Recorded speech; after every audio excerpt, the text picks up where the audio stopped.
Mis hermanastros millonarios me humillaron por vivir en mi auto, hasta que el padrino de mi madre descubrió la verdad, y su jugada maestra los dejó a todos en la ruina y sin palabras. Si aún no estás suscrito al canal, haz clic en el botón de suscripción y activa la campanita para no perderte ninguna de nuestras historias. Tu apoyo significa todo para nosotros. Si esta historia te parece interesante, déjale un like. También me encantaría saber de qué ciudad eres. Déjanos el nombre de tu ciudad en los comentarios. Ahora, empecemos con la historia. Si alguien me hubiera dicho hace apenas 2 años que mi vida se convertiría en esta historia que siento la necesidad de contar, probablemente me habría reído. La vida, antes, era simple. Era predecible. Y, sobre todo, era buena. Mi mundo giraba en torno a 2 cosas, mis estudios para entrar a la universidad y mi madre. Ella era el sol de mi universo. No éramos ricos, ni de cerca. Vivíamos en una casa pequeña pero acogedora en Toluca, una de esas con macetas en el patio y el olor constante a café recién hecho por las mañanas. Mi madre, Elena, tenía una fuerza que yo rara vez he visto en alguien más. Me enseñó todo lo importante, a ser resiliente, a tener la frente en alto sin importar las circunstancias, a encontrar valor en el trabajo y no en las posesiones. Recuerdo sus manos, siempre ocupadas, ya fuera cocinando, arreglando algo en la casa o ayudándome con alguna tarea complicada. Una semana antes de que todo comenzara a desmoronarse, cuando cumplí 17 años, me dio un regalo. No era algo caro. Era un simple medallón de plata, un poco gastado en los bordes, con nuestros nombres grabados en la parte de atrás, Elena y Elian. Este es tu compás, mi niño, me dijo, mientras me lo colgaba al cuello. Su voz era cálida, como un abrazo. No importa cuán perdido te sientas, esto siempre te mostrará el camino a casa. El verdadero hogar, el que llevas aquí dentro. Acarició mi pecho, justo sobre mi corazón. Ese medallón se convirtió en mi amuleto, un ancla en la realidad que estaba a punto de volverse una pesadilla. El diagnóstico llegó como un ladrón en la noche, un cáncer agresivo, de esos que no negocian y no dan tregua. Los siguientes 6 meses fueron un borrón de hospitales, quimioterapias y el olor a antiséptico que parecía impregnarse en mi ropa. Vi cómo la luz en los ojos de mi madre se atenuaba lentamente, aunque su espíritu luchaba ferozmente. Mi padre, Arturo, un hombre fundamentalmente bueno pero de carácter dócil, estaba destrozado. Se movía por la casa como un fantasma, sus hombros siempre caídos, su mirada perdida. Yo me convertí en el cuidador, en el pilar, tratando de ser el hombre fuerte que mi madre me había enseñado a ser. Ella se fue una mañana de martes, mientras la lluvia golpeaba suavemente la ventana. Su última palabra fue mi nombre. Y con ese suspiro, mi mundo se rompió en 1000 pedazos. El funeral fue un evento gris y borroso. Lo que recuerdo con una claridad dolorosa fue la aparición de Sofía. La presentaron como una amiga de la familia, una viuda que había pasado por un dolor similar y que estaba allí para apoyar a mi padre. Era increíblemente elegante, con un aire de sofisticación que no encajaba en nuestro humilde círculo.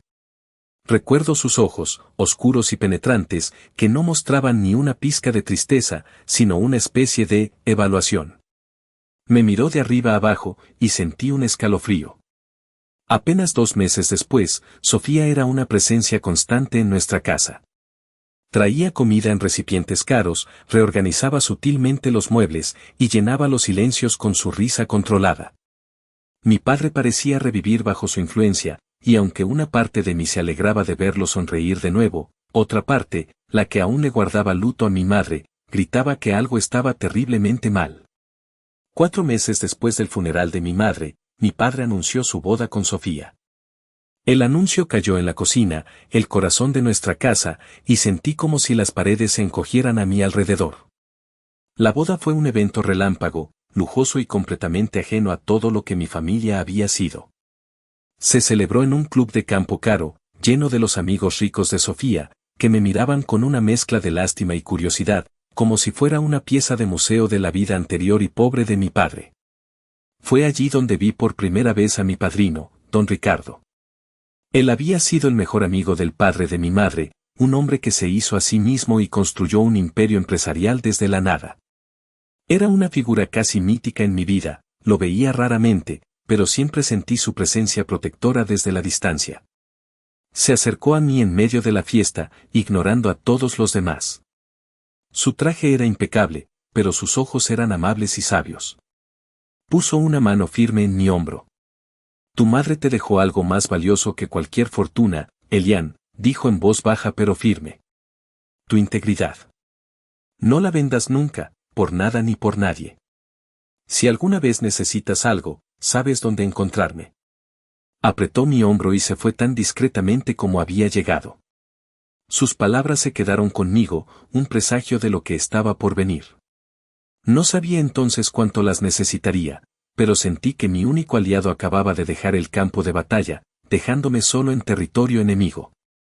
La vida después de la boda fue como mudarse a un planeta diferente.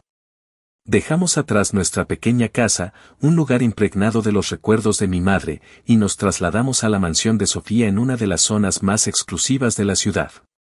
Era un lugar frío, impersonal, con enormes espacios vacíos, arte moderno en las paredes y un silencio que pesaba. Era la casa de Sofía, el mundo de Sofía, y yo era solo un intruso. Allí conocí a sus hijos, los gemelos Gael y Valentina. Tenían 19 años, uno más que yo, y parecían esculpidos en el mismo mármol frío que su madre. Desde el primer instante, me trataron no como a un hermanastro, sino como a un empleado molesto. Sus miradas estaban llenas de un desdén que nunca intentaron ocultar. Para ellos, yo era el hijo del pobre diablo con el que su madre se había casado, un estorbo en su perfecta y privilegiada existencia. Las bromas comenzaron casi de inmediato. Valentina accidentalmente derramaba su café con leche sobre mis libros de texto. Gael tomaba prestada mi única sudadera decente y la perdía en alguna fiesta. Hacían comentarios en voz alta, asegurándose de que los escuchara. ¿No te parece increíble, Vale, que algunas personas no sepan combinar ropa que no sea de oferta? Oh, papá Arturo debería darle un estipendio para que al menos no parezca que viene de un orfanato. Mi padre, Arturo, no veía nada. O no quería ver. Estaba tan embelesado con Sofía, tan agradecido por la nueva vida de lujo que ella le proporcionaba, que se había vuelto ciego y sordo a mi realidad. Cuando intenté hablar con él una vez, me interrumpió con un gesto de la mano. Elian, solo están jugando. Tienes que adaptarte. Dale una oportunidad a tu nueva familia. ¿Mi nueva familia? Sentía que había cambiado a mi verdadera familia por este circo de apariencias. La situación llegó a un punto crítico una noche, un mes después de que cumpliera los 18. Sofía nos reunió en su impecable sala de estar. Se sentó en un sofá blanco, cruzó las piernas y me dirigió una sonrisa que no llegó a sus ojos. Elian, querido, comenzó, su voz melosa como un veneno dulce. Tu padre y yo hemos estado hablando. Ya eres un hombre. Un hombre hecho y derecho. Y creemos que ha llegado el momento de que empieces a forjar tu propio camino, a volar del nido. Miré a mi padre, esperando, rezando para que la contradijera. Pero él solo miraba el suelo, con los hombros hundidos. Era la imagen de la derrota. Tu padre y yo, continuó Sofía, te apoyaremos para que empieces. Pero esta casa es el hogar de nuestra familia, y creemos que para que realmente te conviertas en un hombre independiente, necesitas tu propio espacio. Lejos de aquí. El mensaje era inequívoco. No me estaban sugiriendo que me mudara. Me estaban echando. Arturo finalmente levantó la vista. Sus ojos estaban llorosos. Hijo, es lo mejor para ti. Para que te hagas fuerte. Tu madre hubiera querido que fueras fuerte. Usar el recuerdo de mi madre en mi contra fue la puñalada final. Sentí una oleada de ira y dolor tan intensa que me dejó sin aliento. No dije nada. No había nada que decir. Me levanté, subí a la que había sido mi habitación y empaqué mis pocas pertenencias en una vieja mochila. Mi padre me esperó en la puerta. Me entregó un fajo de billetes. Toma, para que empieces, susurró, sin atreverse a mirarme a los ojos. Miré el dinero. Eran unos pocos miles de pesos. Una miseria. Una limosna para limpiar su conciencia. No lo acepté. Quédatelo, dije, mi voz sonando extraña, hueca. Lo vas a necesitar más que yo. Salí de esa casa sin mirar atrás. La puerta se cerró con un clic suave y definitivo, sellando el fin de mi antigua vida. Me subí al viejo Tsuru que mi madre me había ayudado a comprar, el único vestigio real que me quedaba de ella. Arranqué el motor y conduje sin rumbo, mientras las luces de la mansión se hacían cada vez más pequeñas en el espejo retrovisor. Estaba solo. Tenía 18 años y era, para todos los efectos, un indigente. La primera noche fue la peor. Estacioné el auto en una calle oscura y desconocida. El frío de Toluca empezaba a calar y el silencio dentro del coche era ensordecedor. Me recliné en el asiento del conductor, usando mi mochila como almohada, y me permití llorar por primera vez. Lloré por mi madre. Lloré por el padre que había perdido. Y lloré por el chico asustado que se preguntaba cómo demonios iba a sobrevivir al día siguiente. El dinero que llevaba en el bolsillo se acabó en menos de una semana, gastado en gasolina y en la comida más barata que pude encontrar. El hambre se convirtió en un dolor constante en mi estómago. La desesperación era un sabor amargo en mi boca. Sabía que si no hacía algo pronto, la calle me consumiría. Así comenzó mi nueva vida. Dejé de pensar en la universidad, en un futuro. Mi único objetivo era sobrevivir al presente. Empecé a buscar trabajo, cualquier trabajo. La realidad me golpeó con fuerza. Sin experiencia, sin una dirección fija, las opciones eran escasas. Finalmente, la desesperación me llevó a dos de los lugares menos glamorosos de la ciudad. El primero fue una taquería 24 horas llamada Tacos de Medianoche, un lugar grasiento y caótico que siempre olía a cebolla frita y a desinfectante barato. Me contrataron como lavaplatos y ayudante general en el turno de noche. El segundo fue en la central de autobuses del norte, como personal de limpieza, también de noche. Mi trabajo consistía en limpiar los baños y los pisos pegajosos después de que la última oleada de viajeros se hubiera ido. Mi vida se convirtió en una rutina brutal y agotadora. Salía de la taquería a las 4 de la mañana, cubierto de grasa y sudor, y conducía hasta la central de autobuses para empezar mi segundo turno a las 4:30. Terminaba a las 7 de la mañana, justo cuando la ciudad despertaba. Dormía unas pocas horas en el estacionamiento de la central, en mi Tsuru, con el sol de la mañana golpeando el parabrisas. Luego, si me quedaban fuerzas, iba a una biblioteca pública para intentar seguir con mis cursos en línea, aunque la mayoría de las veces me quedaba dormido sobre el teclado. Había tocado fondo. O eso creía yo. La vida en el borde de la sociedad te enseña a volverte invisible. Aprendí a moverme por la ciudad como una sombra, a no llamar la atención, a existir sin ser realmente visto. Pero mi invisibilidad se hizo añicos de la manera más cruel posible. Una noche, mientras trapeaba un charco de refresco derramado en la taquería, escuché una risa que reconocí al instante. Levanté la vista y los vi. Gael y Valentina, acompañados por un grupo de sus amigos ricos y ruidosos, estaban parados en la entrada, mirándome como si hubieran encontrado un animal exótico en un zoológico. La sonrisa de Valentina era ancha y maliciosa. No puedo creerlo, dijo en voz alta, para que todos la oyeran. Miren. Es nuestro hermanastro, el emprendedor, está construyendo su propio imperio, un taco a la vez. Las risas de sus amigos resonaron en el pequeño local. Sentí la sangre subir a mi cara, una mezcla de vergüenza y rabia. Quería que la tierra me tragara.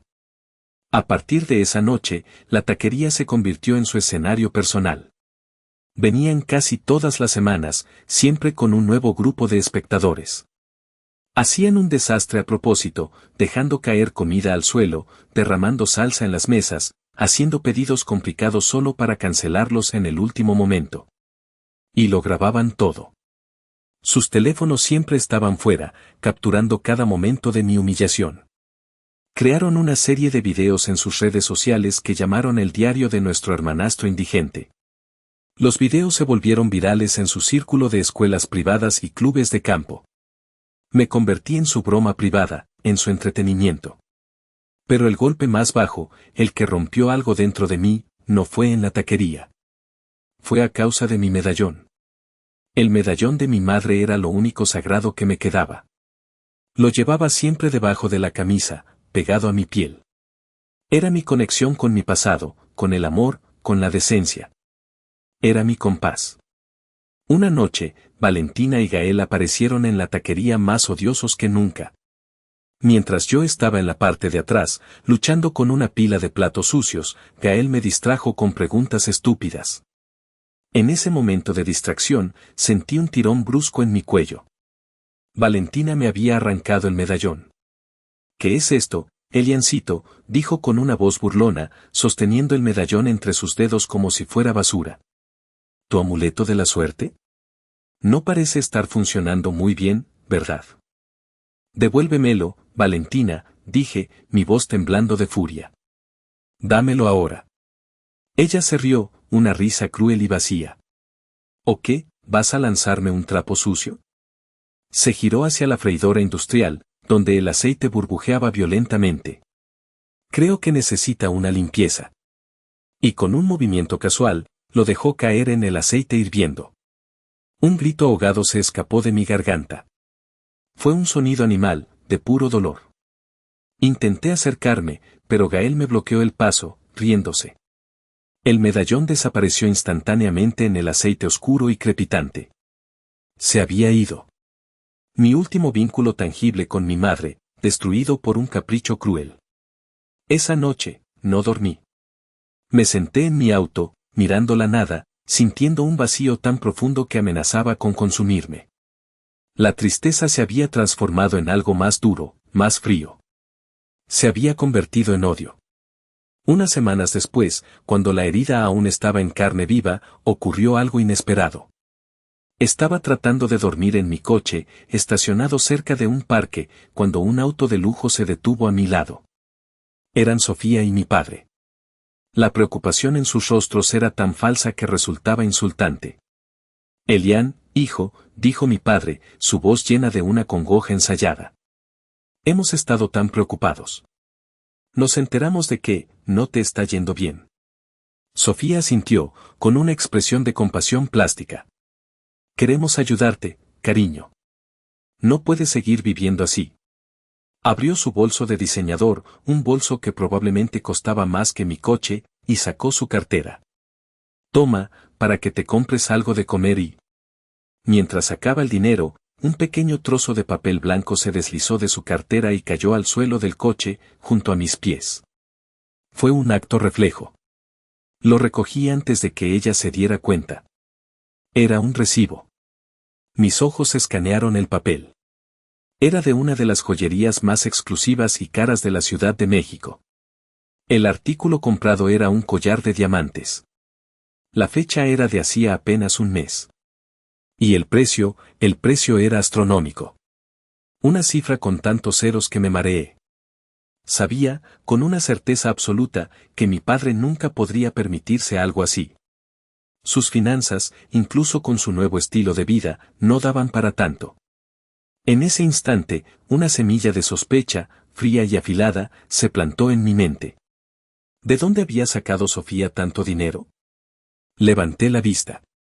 Sofía me tendía un par de billetes, una cantidad ridícula comparada con el recibo que tenía en la mano.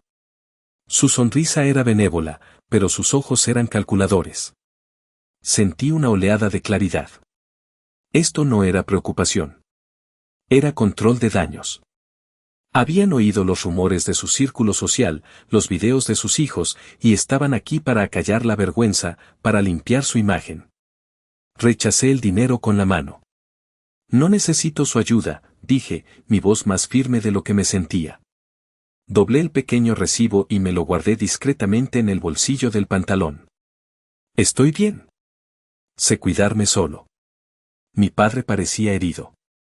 Sofía, sin embargo, entrecerró los ojos por una fracción de segundo. Vio algo en mi mirada, un cambio. La víctima se había ido. Se fueron, dejándome de nuevo en la soledad de mi coche. Pero algo había cambiado. Ya no solo sentía dolor y rabia. Ahora, tenía una pregunta. Y estaba decidido a encontrar la respuesta. Ese pequeño trozo de papel era más que un recibo. Era una pista.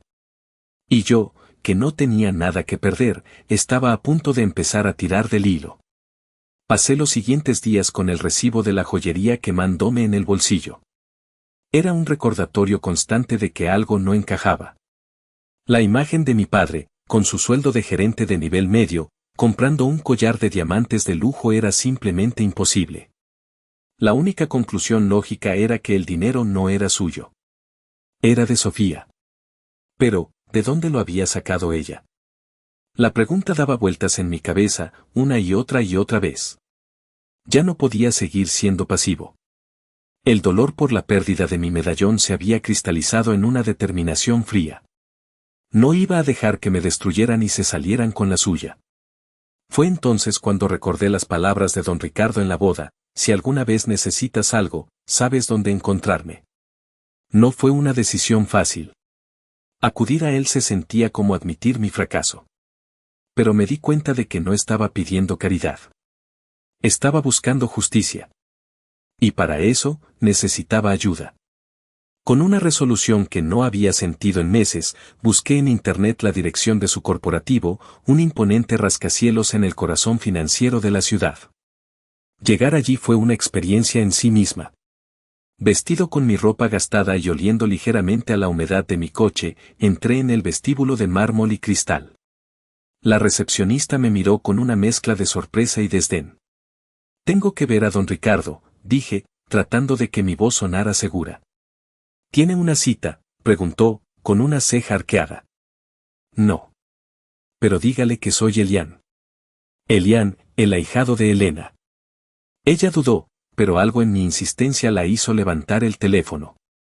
Unos minutos después, que parecieron una eternidad, un hombre de traje me escoltó hasta un ascensor privado que subía directamente al penthouse. La oficina de don Ricardo era del tamaño de la casa en la que crecí. Tenía una vista panorámica de toda la ciudad. Él estaba de pie, de espaldas a mí, mirando por la ventana. Cuando se giró, sus ojos me analizaron intensamente. «Elian», dijo, su voz era grave y tranquila. «Te ves diferente». «La vida me ha cambiado, señor», respondí. Me hizo un gesto para que me sentara. No me ofreció lástima ni consuelo. Esperó. Saqué el recibo arrugado de mi bolsillo y lo puse sobre su enorme escritorio de caoba. «No vengo a pedirle dinero, don Ricardo», comencé, mi voz ganando fuerza.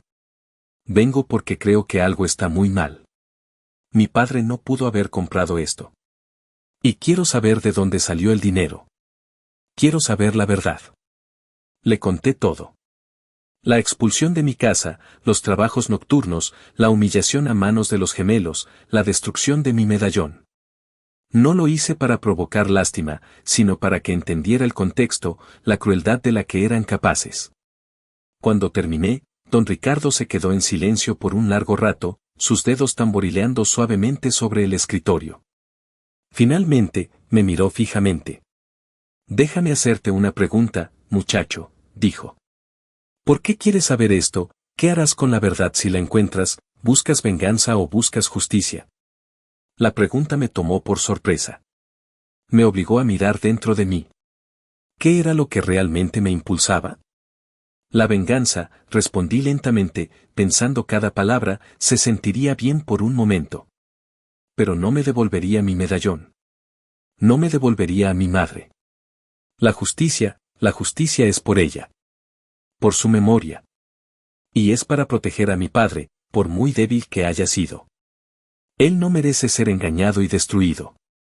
Una leve sonrisa se dibujó en el rostro de don Ricardo. Asintió, como si esa fuera la respuesta que estaba esperando. «Tu madre estaría orgullosa de ti», dijo. «Tiene su fuerza. Y su claridad». Se puso de pie y caminó hacia un intercomunicador. «Isabel, por favor, ven a mi oficina». Unos momentos después, entró una mujer de unos 30 y tantos años. Tenía una mirada inteligente y una presencia que irradiaba competencia. «Elian, te presento a Isabel». Es mi abogada personal y mi mano derecha, dijo don Ricardo. Isabel, él es Elian, el hijo de Elena. A partir de hoy, trabajará para ti. Y para mí. Me quedé atónito. ¿Trabajar? Sí, dijo don Ricardo. Isabel va a poner a tu disposición las herramientas legales y los recursos para investigar esto a fondo. Pero la investigación la dirigirás tú. Tú tienes el conocimiento íntimo de estas personas. Tú tienes los ojos de la calle, algo que ningún abogado puede comprar. Quiero que descubras cada secreto, cada mentira. Luego se volvió hacia mí, su tono se volvió más personal. Pero no puedes hacer esto viviendo en un coche. Eso se acaba hoy. Le dio una instrucción a Isabel. Consíguele un apartamento seguro y discreto cerca de aquí. Y un trabajo de nivel básico en el departamento de logística de mi empresa. Necesitas una base de operaciones, una rutina, una forma de mantenerte de pie. No te voy a regalar nada, Elian. Te voy a dar una oportunidad. La oportunidad de luchar. Por primera vez en mucho tiempo, sentí una oleada de esperanza. No era la esperanza de que alguien resolviera mis problemas. Era la esperanza de que, por fin, yo tenía las herramientas para resolverlos por mí mismo. Salí de esa oficina sintiéndome como una persona diferente. La víctima había muerto en ese coche congelado. El que caminaba ahora por los pasillos de ese rascacielos era un superviviente. Y estaba a punto de empezar la caza. La transición fue vertiginosa. En menos de 24 horas, pasé de dormir en el asiento trasero de un Suru a tener las llaves de un pequeño pero impecable apartamento tipo loft en una zona segura de la ciudad. Tenía una cama de verdad, una ducha con agua caliente y un refrigerador que no estaba vacío. La primera noche, me quedé bajo el chorro de agua caliente durante casi una hora, lavándome no solo la suciedad de la calle, sino también meses de humillación y desesperanza. Mi nuevo trabajo en el departamento de logística de Industrias Ricardo era monótono, pero deliberadamente. Don Ricardo quería que tuviera una rutina, una fachada de normalidad. Movía cajas, revisaba inventarios, aprendía el sistema. Era un trabajo honesto que me mantenía ocupado durante el día y me daba la libertad de trabajar con Isabel por las tardes y noches. Nuestro cuartel general era una pequeña sala de conferencias en el piso de Isabel. Estaba equipada con una pizarra blanca, computadoras y un suministro interminable de café. Allí, Isabel me dio una clase intensiva sobre cómo operaba el mundo que estaba a punto de infiltrar, sociedades fantasma, paraísos fiscales, lavado de dinero. La gente como Sofía no usa su propio nombre para las cosas sucias, me explicó, mientras dibujaba un diagrama en la pizarra.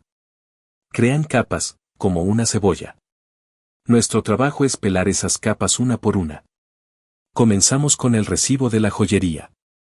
Isabel contrató a un investigador privado, un ex policía llamado Méndez, un hombre corpulento y de pocas palabras que parecía saberlo todo sobre los secretos de la ciudad. Méndez descubrió rápidamente que la compra no se había hecho con una tarjeta de crédito, sino en efectivo. Eso era una bandera roja. Una cantidad tan grande de efectivo siempre deja un rastro. Mi papel era proporcionar el contexto, el factor humano. Le describí a Méndez la personalidad de Sofía, su arrogancia, su necesidad de aparentar. Le hablé de los gemelos, de sus hábitos, de los lugares que frecuentaban. Mi experiencia en la calle, aunque dolorosa, me había convertido en un observador agudo. Había aprendido a leer a la gente, a notar los detalles que otros pasaban por alto. Una tarde, mientras revisábamos las fotos que Méndez había tomado de Sofía, noté algo. Ella se reunía 2 veces por semana para almorzar en un restaurante carísimo. Su acompañante era siempre el mismo hombre. ¿Quién es él?, le pregunté a Isabel. Ella amplió la imagen. Su nombre es Fernando Aguilar. Es el socio comercial de tu padre. Han trabajado juntos por más de 15 años. Arturo confía en él ciegamente. El estómago se me revolvió. La traición podía ser mucho más profunda de lo que imaginaba. Isabel y su equipo comenzaron a investigar a Aguilar. Descubrieron que había creado varias empresas fantasma en los últimos 2 años. Empresas de consultoría y servicios de mantenimiento que no parecían tener empleados ni oficinas reales. Luego, cruzamos esa información con las finanzas de la empresa de mi padre, que conseguimos a través de canales discretos. Y ahí estaba. Pagos regulares y cuantiosos de la empresa de Arturo a las compañías fantasma de Aguilar por servicios que nunca se prestaron. Estaban desangrando la compañía desde dentro, y mi padre, el director, ni siquiera se daba cuenta. Pero necesitábamos más. Necesitábamos conectar directamente a Sofía con el fraude. Sabíamos que ella era el cerebro, pero su nombre no aparecía en ningún papel. Necesitamos a alguien dentro de la casa, dijo Méndez una noche. Alguien que pueda acceder a su computadora, a su teléfono. Mis pensamientos se dirigieron inmediatamente a los gemelos. Gael y Valentina. La idea de pedirles ayuda era repugnante. Pero sabía que eran el eslabón más débil. Eran arrogantes, sí, pero también predecibles. Su lealtad no era hacia su madre, sino hacia el dinero y el estilo de vida que ella les proporcionaba. Decidí que Gael era el objetivo más fácil. Era más impulsivo y menos inteligente que su hermana.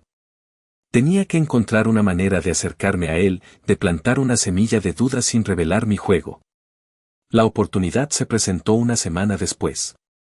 Méndez me informó que Gael frecuentaba un club de billar de lujo en Polanco.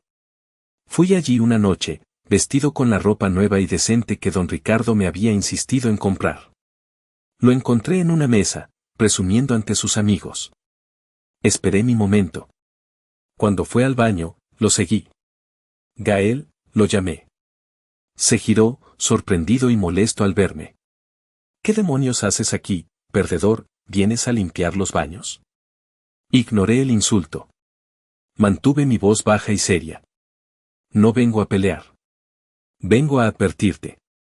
O más bien, a advertir a tu padre, bueno, a Arturo. Él se rió. Mi madre lo tiene bien cuidado. ¿Estás seguro?, repliqué, mirándolo a los ojos. He estado mirando un poco los negocios de la empresa. Hay un tipo, Fernando Aguilar, el socio de Arturo. Parece que le gusta mucho mover dinero a lugares extraños. Dinero que debería ser de la compañía. Dinero que, algún día, se supone que será de ustedes. Le mostré una copia de un estado de cuenta bancario de una de las empresas fantasma que Isabel había conseguido. No entendía los detalles, pero la cantidad de dinero era impresionante. Solo te lo digo porque, a pesar de todo, Arturo es mi padre, mentí. Y no me gustaría verlo traicionado por su mejor amigo. Quizá tu madre debería echar un vistazo más de cerca a con quien hace negocio su esposo. Me di la vuelta y me fui, dejándolo allí, con la duda plantada en su mente. No sabía si funcionaría. Pero era el primer movimiento en un juego de ajedrez mucho más grande. Ya no era solo una víctima reaccionando. Ahora, yo era el que movía las piezas. Mi estrategia con Gael tuvo un efecto más rápido de lo que esperaba, aunque no de la manera que había previsto. Unos días después de nuestro encuentro en el club de billar, Méndez me informó de algo interesante. Hubo una gran discusión en la mansión. Gael, en su torpeza, había confrontado a su madre sobre Fernando Aguilar, repitiendo torpemente lo que yo le había dicho. La reacción de Sofía fue furiosa. No por la acusación, sino porque su hijo estaba metiendo las narices donde no debía. Como castigo, y probablemente sintiendo la presión de que su plan podría estar en riesgo, hizo algo que nunca había hecho antes, les cortó el acceso a sus tarjetas de crédito. A ambos. Para Gael y Valentina, aquello fue el apocalipsis. Su identidad, su estatus social, todo su mundo estaba construido sobre un flujo ilimitado de dinero. De repente, se vieron reducidos a pedirle efectivo a su madre para cada pequeño gasto, algo que Sofía les concedía a regañadientes y con sermones sobre la austeridad temporal. Este cambio drástico creó la fisura que yo necesitaba. La lealtad de los gemelos hacia su madre, que yo sabía que era puramente transaccional, comenzó a tambalearse. Valentina, en particular, se vio profundamente afectada. Su poder sobre su círculo social residía en su capacidad para gastar, para ser la anfitriona, la líder de la manada. Sin dinero, era simplemente una chica más, y eso era intolerable para ella. Sabía que era el momento de acercarme a ella, pero necesitaba hacerlo con cuidado. Valentina era mucho más astuta y peligrosa que Gael. Decidí que la mejor manera de llegarle no era a través de la lógica, sino del miedo y el egoísmo. A través de Méndez, me enteré de que Valentina, frustrada, había ido de compras a una de sus boutiques favoritas, solo para que su tarjeta fuera rechazada frente a todas sus amigas. La humillación debió ser monumental. Esa misma tarde, la esperé cerca de su casa, en un café discreto. Le envié un mensaje desde un número anónimo: sé por qué tu madre te cortó el dinero. Y no es por las razones que crees. Café Du Bois. En 10 minutos. Ven sola. La curiosidad y la ira la superaron. Llegó 10 minutos después, con el rostro tenso y los ojos llenos de resentimiento. ¿Qué quieres, Elian?, espetó, sin siquiera sentarse. Quiero que abras los ojos, respondí con calma. Tu madre no te castigó por preocuparte por Arturo. Te castigó porque te estás acercando demasiado a su verdadero plan. Y en ese plan, créeme, ni tú ni Gael son la prioridad. Ella se rió, pero fue una risa nerviosa. ¿Estás loco? Mi madre nos adora. Te adora, repliqué, inclinándome hacia adelante. Tu madre está a punto de dar el golpe de su vida. Se va a llevar todo el dinero de la empresa de Arturo, y mucho más. Y cuando lo haga, ¿de verdad crees que va a cargar con 2 adolescentes malcriados que solo saben gastar? Serán un lastre. Te dejará atrás, Valentina. Tan rápido como me dejó a mí. Sus ojos vacilaron. Había tocado un nervio. Su mayor miedo no era ser pobre, era ser irrelevante. Ser abandonada. Mientes, susurró, pero sin convicción. No tengo por qué mentir, dije. Pero puedo probarlo. Tu madre tiene un amante. Y no es un secreto para nadie que es Fernando Aguilar. El plan de ellos es dejar a Arturo en la ruina y desaparecer. Juntos. Le mostré una foto clara de Sofía y Aguilar besándose en un restaurante discreto, cortesía de Méndez. La cara de Valentina perdió todo el color. Ver la prueba visual de la traición fue un shock. Pero aún necesitaba el golpe final. Escúchame, le dije, mi voz ahora más suave, casi conspiradora. No me importa lo que le pase a tu madre. Pero tú y tu hermano van a quedarse sin nada. A menos que te ayudes a ti misma. Su computadora. Su teléfono. Ahí es donde está todo. Los planes, las cuentas bancarias, los boletos de avión. Encuéntralos. No por mí. No por Arturo. Hazlo por ti. Me levanté y me fui, dejándola sola con la fotografía y con la semilla del pánico creciendo en su interior. La llamada llegó 2 días después. Era Valentina, su voz era un susurro aterrorizado. Tienes que venir. Ahora. Fui a un parque cercano donde habíamos acordado encontrarnos. Estaba pálida y temblaba. Me contó que, esa tarde, se había escondido en el vestidor de su madre y la había escuchado hablar por teléfono con Aguilar. Su voz, dijo Valentina, con los ojos llenos de lágrimas de rabia. Estaba riendo, Elian. Se reía de Arturo, llamándolo, el viejo imbécil. Y luego dijo algo sobre nosotros. Dijo, solo un par de semanas más, Fernando, y seremos libres. Libres de él y de este par de mocosos inútiles que no saben hacer nada más que estirar la mano. Dijo que éramos un lastre. Ese fue el quiebre. La confirmación de sus peores miedos. La traición no era solo hacia Arturo, era hacia ellos. Después de que colgó, continuó, entré en su estudio. Su laptop estaba abierta. La contraseña era el nombre del perro que abandonó cuando se casó con Arturo. Lo encontré todo, Elian. Todo. Cuentas en las Islas Caimán, correos electrónicos con fechas de transferencias, copias de pasaportes falsos, incluso los boletos de avión para Mónaco para dentro de 3 semanas. Me entregó una memoria USB. Está todo aquí. Destrúyela. Haz lo que tengas que hacer. La miré. Por primera vez, no vi a la chica cruel que había destruido mi medallón. Vi a otra víctima de la misma mujer despiadada. No la voy a destruir, Valentina, dije, tomando la memoria USB. Vamos a usar esto para asegurarnos de que nunca más pueda hacerle daño a nadie. En ese momento, ella dejó de ser mi enemiga. Se había convertido, por las razones más egoístas y desesperadas, en mi aliada más importante. Con la memoria USB en mi poder, sentí que todas las piezas del rompecabezas finalmente encajaban. Contenía la prueba irrefutable, el mapa completo de la traición de Sofía. Isabel y su equipo verificaron la información y confirmaron que era la pistola humeante que necesitábamos. El plan de Sofía era meticuloso, la transferencia final y más grande de fondos se realizaría en 2 semanas, justo el día después de la gran fiesta de aniversario que estaba organizando para ella y Arturo.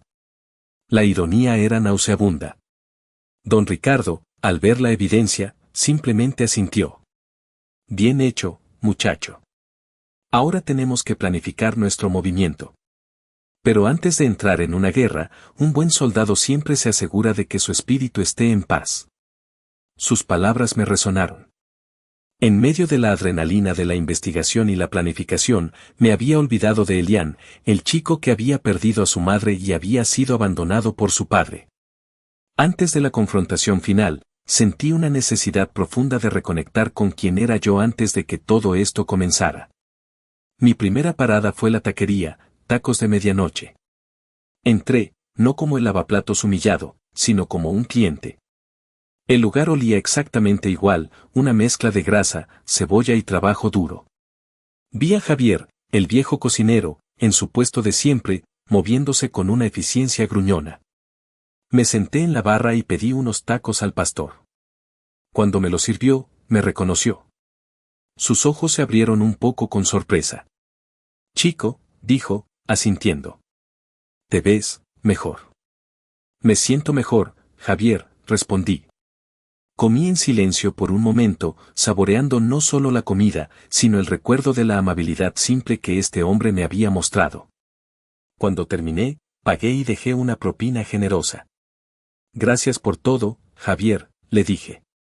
Usted me dio un plato de comida cuando más lo necesitaba. Nunca lo olvidaré. Él solo gruñó, un poco incómodo con el sentimentalismo, pero vi un atisbo de una sonrisa en su rostro. Cuídate, muchacho. El mundo es duro. Salir de allí se sintió como cerrar un capítulo doloroso de la manera correcta. Mi siguiente visita fue mucho más difícil. Fui a ver a mi padre. Lo cité en un parque, un lugar neutral. Llegó puntual, con aspecto cansado y preocupado. Probablemente pensó que iba a pedirle dinero de nuevo. Pero yo no quería hablar del presente.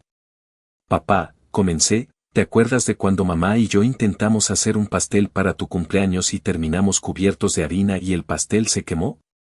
Él parpadeó, sorprendido por la pregunta. Una sonrisa genuina, la primera que le había visto en mucho tiempo, apareció en su rostro. Claro que me acuerdo. Tu madre se rió tanto que casi se cae. Dijo que era el mejor pastel quemado que había probado.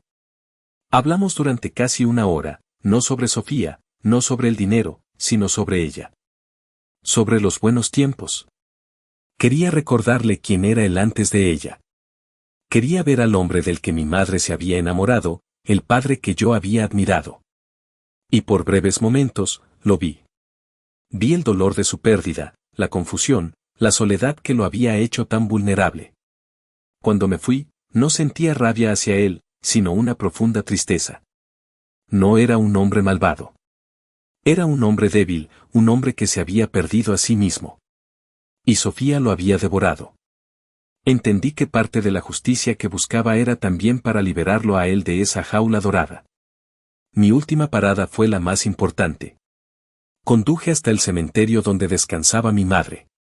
El sol de la tarde se filtraba a través de los árboles, creando manchas de luz sobre la hierba. Me senté junto a su lápida, la piedra fría bajo mi mano. Saqué el recibo de la joyería de mi bolsillo, el catalizador de todo esto, y lo rompí en pedacitos.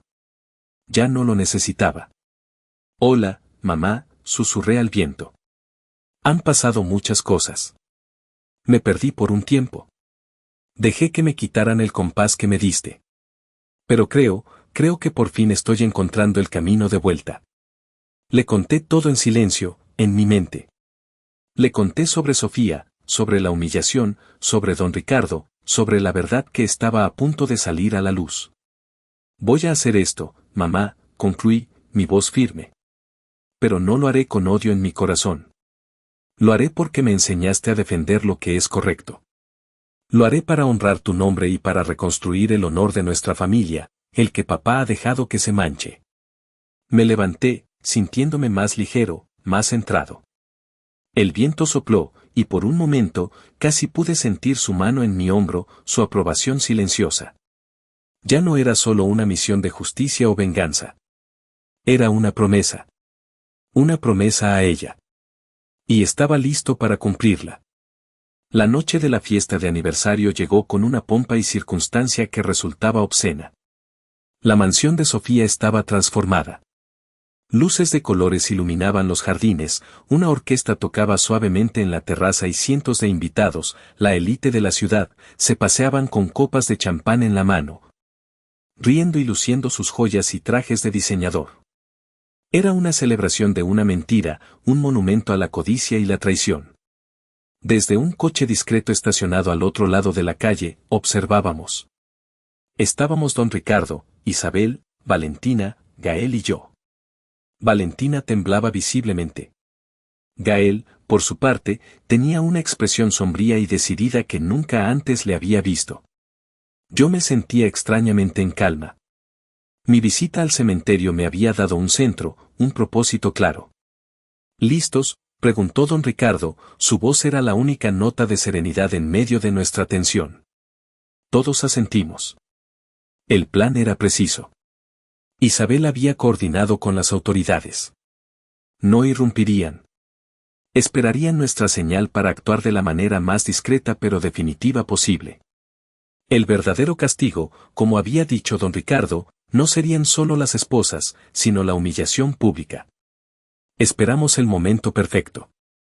A las 10 de la noche, Arturo subió a un pequeño escenario en el jardín, con Sofía a su lado, radiante en un vestido de lentejuelas que debía costar una fortuna. Tomó el micrófono. Amigos, gracias por estar aquí, comenzó, su voz llena de emoción. Hoy celebro un año con la mujer que me salvó, que me devolvió la vida y la alegría. Sofía, mi amor, mi confianza en ti es absoluta, mi amor por ti es infinito. Brindo por ti, por nosotros. Levantó su copa. La multitud aplaudió. Sofía le dio un beso, una actuación perfecta para su audiencia.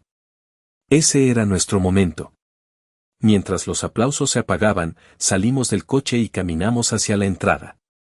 Los guardias de seguridad intentaron detenernos, pero una mirada de don Ricardo fue suficiente para que se apartaran. Entramos en el jardín como fantasmas en un banquete. La música se detuvo. Las conversaciones se apagaron. Todas las cabezas se giraron hacia nosotros. La confusión se extendió por la multitud. Vi la cara de Sofía. Su sonrisa se congeló. El color desapareció de su rostro, reemplazado por una máscara de pánico y furia. Arturo nos miraba, completamente desconcertado.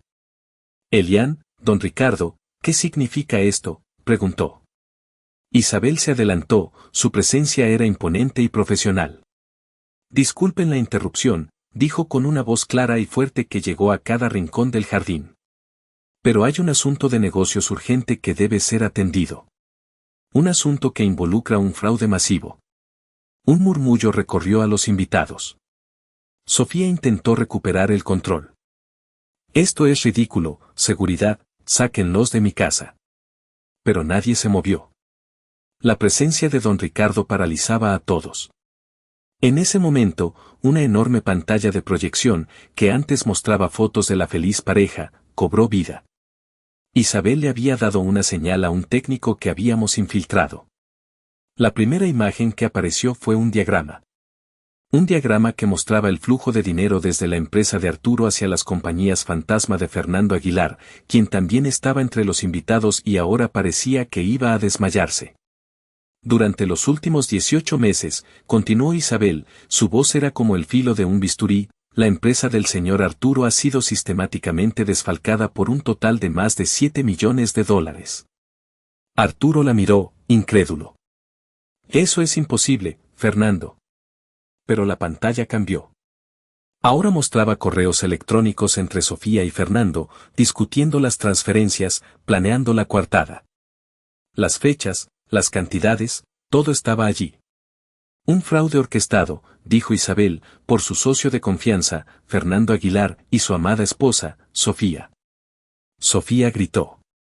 Es mentira, son falsificaciones, Elian, tú hiciste esto, pequeño monstruo malagradecido.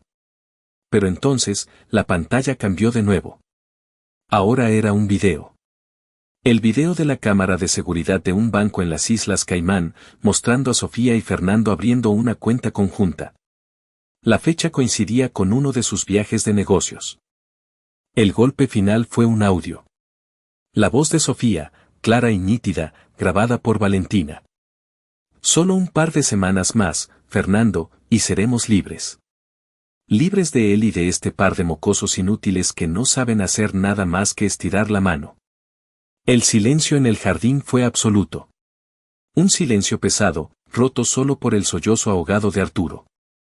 Se giró para mirar a Sofía, sus ojos llenos de una agonía y una comprensión que eran terribles de presenciar. Fue entonces cuando Valentina dio un paso al frente. Sus ojos estaban fijos en su madre. Yo te escuché, mamá, dijo, su voz temblando pero firme. Yo te escuché reírte de él. Reírte de nosotros. Se acabó. La máscara de Sofía se rompió por completo. Su rostro se contorsionó en una mueca de puro odio. Intentó correr, pero ya era demasiado tarde. Dos figuras discretas, que nadie había notado entre los invitados, se adelantaron. Eran agentes federales. Sofía Rivas, Fernando Aguilar, dijo uno de ellos con calma. Están bajo arresto por fraude, malversación y conspiración. Las esposas hicieron un clic metálico en el silencio de la noche. La humillación era total, pública y devastadora. La fiesta de la mentira se había convertido en el escenario de su caída. Y todos sus amigos, toda la alta sociedad, estaban allí para presenciarlo. El caos que siguió a las detenciones fue contenido pero intenso. Los invitados, en un estado de shock colectivo, comenzaron a dispersarse en un murmullo de chismes y especulaciones. La fiesta de aniversario se había convertido instantáneamente en el escándalo del año. Los flashes de los paparazzi, que de alguna manera se habían enterado y ahora se agolpaban en la entrada, iluminaban la escena como relámpagos en una tormenta. Vi cómo se llevaban a Sofía. No lloraba. Su rostro estaba petrificado en una máscara de rabia impotente. Al pasar a mi lado, sus ojos se clavaron en los míos, llenos de un veneno puro. Te arrepentirás de esto, mocoso, siseó. No respondí. No había nada que decir. Su amenaza era vacía, el último gruñido de una bestia enjaulada. Fernando Aguilar, por otro lado, era un desastre. Sollozaba y suplicaba, proclamando su inocencia, pero nadie le prestaba atención. La evidencia era abrumadora. Mi atención, sin embargo, se centró en mi padre. Arturo se había derrumbado sobre una silla del jardín, su cuerpo temblaba como si tuviera fiebre. Miraba al vacío, a los restos de su vida destrozada. El hombre que había amado, la vida que había construido, todo había sido una elaborada mentira. Me acerqué a él, pero no me vio. Estaba atrapado en su propia pesadilla privada. Don Ricardo puso una mano en mi hombro. Déjalo, dijo en voz baja. Necesita tocar su propio fondo. En los días y semanas que siguieron, las consecuencias se desplegaron como una onda expansiva. El caso fue noticia nacional. Don Ricardo, con su formidable equipo de relaciones públicas, se aseguró de que la narrativa correcta saliera a la luz.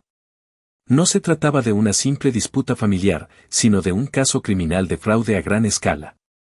El nombre de mi madre fue protegido, presentado como la base moral de una familia que había sido infiltrada por la codicia. Mi papel fue retratado como el de un hijo leal que buscaba justicia para su padre engañado.